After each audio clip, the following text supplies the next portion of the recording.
Hi friends, welcome to Banu Lifestyle. இன்னைக்கு நம்ம என்ன பார்க்க போறோம்னா சூப்பரான பட்டர் எக் கிரேவி தான். நம்ம பட்டர் சிக்கன், பன்னீர் பட்டர் மசாலா கிரேவி எல்லாம் சாப்பிட்ருப்போம். இந்த மாதிரி எக்கில் செஞ்சு பாருங்கள், ரொம்ப டேஸ்ட்டாக இருக்கும். எப்படி செய்யலாங்கிறத பார்க்கலாம், வீடியோ ஸ்கிப் பண்ணாமல் பாருங்கள். நம்ம ஒரு பேன் வச்சதுக்கப்புறமா கொஞ்சமாக எண்ணெய் ஊற்றிக்கலாம். அதில் கொஞ்சம் ஸ்பைசஸ் எல்லாம் போட்டுக்கலாம். நம்ம ஒரு துண்டு பட்டர் போட்டிருக்கேன். அதில் 2 வரமிளகா, 2 பட்டை, கிராம்பு, ஏலக்காய், கொஞ்சம் மிளகு, அப்புறம் ஒரு பெரிய வெங்காயத்தை நீல வாக்கில் கட் பண்ணி போட்டிருக்கேன். ஒரு பெரிய தக்காளி இல்லைன்னா 2 தக்காளி போட்டுக்கோங்க சின்னதாக இருந்தால். கொஞ்சம் இஞ்சி பூண்டு பேஸ்ட்டு நல்லா வணங்கட்டும். அப்புறம் கொஞ்சம் நட்ஸு முந்திரி பருப்பு போட்டிருக்கேன்.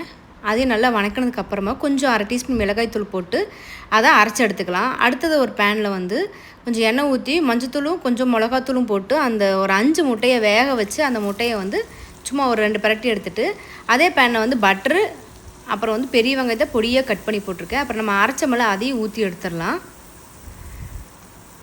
நல்லா வணங்கினதுக்கப்புறம் அரைச்சதை ஊற்றி நல்லா ஒரு கொதி வரட்டும். அப்புறம் மிக்ஸி ஜாரை லைட்டாக அலசி ஊற்றிட்டிங்கன்னா கொஞ்சம் திக்னஸ் சரியாயிடும்.